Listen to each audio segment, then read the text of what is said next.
Hi, my name is Chris Wilkie, and I am the spokesperson for group number 4 in this class. And what I want to talk about in this video number 1 is what we took away from the course itself. So, our group was focused on degree-based formal education, which was something we all went, oh, this will be just fine. We've got college degrees, certificates, don't worry about anything. But as we started diving a little deeper into what formal education for adults kind of looks like, started realizing there's way more to it than just a college degree. So, just to kind of think about some of the formal education that happens within what we saw in the context of adult education, we looked at like the GED. So that's something that most of us go, oh, a high school education. A lot of people get those. But there's actually adults who go back to get the GED, and they're doing it because they want to get that academic base. They need it before they may need a job. They may do it because they weren't able to finish it when they were in high school. They may have other motivations to get to that point. But that's a type of formal education. And it's kind of degree based. When you're done, you get your GED.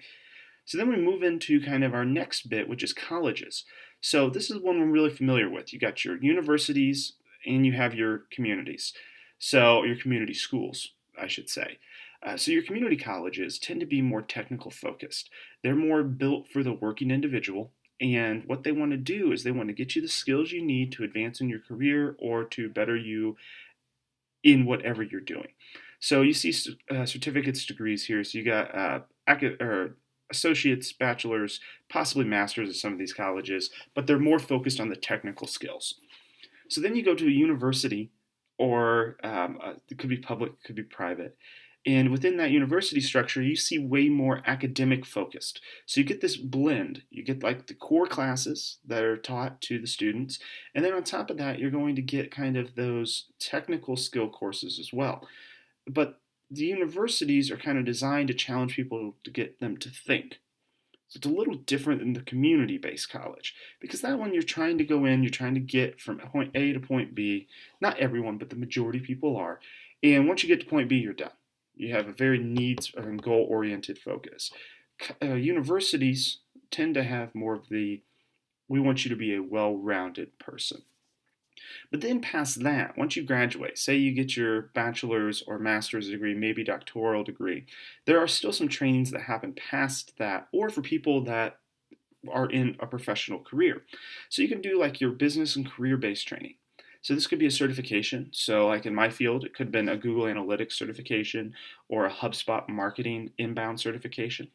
It could be for working individuals. So say I have now gotten to the point where I am switching jobs. I may need to be able to figure out how to do a new skill. So I may take a structured course for that. And we actually looked at two different professional programs slash organizations in one of our assignments. We looked at Toastmasters, which was developed to be more of a communication along with a little bit of leadership skills. It was an awesome program that I know I was familiar with before we did it, but taking a deeper dive, you actually see the formal structure that's set up in this area. Now, we also looked at Coursera, which Coursera is an online course-based system where you can go on and take courses from in other universities. So it's really interesting because not only do they have the free courses that anyone can take, they also have these paid courses that are essentially degrees from universities such as Michigan or I forget the other one right off the top of my head, but I know you can go in and get a degree there. So it's a really unique blend of kind of where we're going with adult and community education moving forward. So what's happening is it's being driven by technology. And we talked about this in our assignment over Coursera and Toastmasters. Toastmasters had started building a course that was online because people were wanting this type of education. It's kind of that self-directed model where you can go in and you can look at something and go, okay, I really want to learn this, this, and this, so I'm going to take and choose my own path. So it was really cool to see Toastmasters and with building that. Now Coursera is the ultimate self-directed learning. You take what course when you want it. They kind of have some structured programs, but no one's forcing you to do anything. So it was a really interesting comparison there. But we also found that you need to understand what your society and community needs.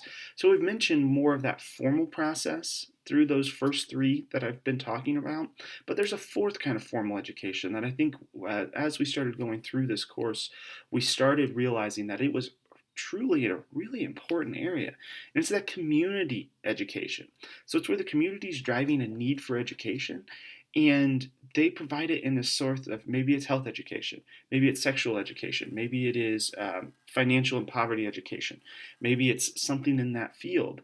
But these are formal programs that are put in place to help people that need that. But it's all based upon needs. So it's more of a need-based education model that's there. So we looked into that, and we thought it was really interesting because a lot of people think formal education has to be in a classroom. That's not the case. It can be online. It can be in a community center.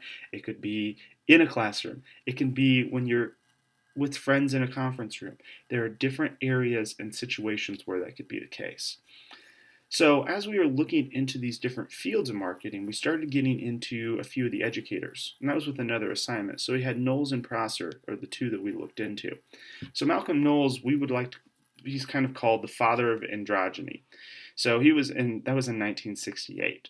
So what he kind of was, the ideology was, you learn when you draw from your experiences. You have a self-directed bit, so you start learning what you want to learn, and when you do that, you find out what you need to know. So when you build from that, you start building your knowledge base because you're drawing from those experiences. So you're not just sitting in a classroom in a subject, you're solving problems. Okay, so he also looked at the idea of the internal self-motivation and the seeking of context. So a lot of times people just look at something and we need to know it because I need to know it.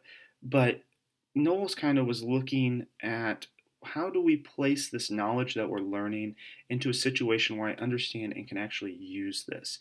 So it's more not technical based, but it's still understand the why. And then he also believed a teacher should not be there to teach. He should or she should be there to facilitate knowledge. So it was really interesting to read about Knowles. I've heard about him in my other classes, and I know my other classmates have as well. But it was a nice deep dive into what he was doing.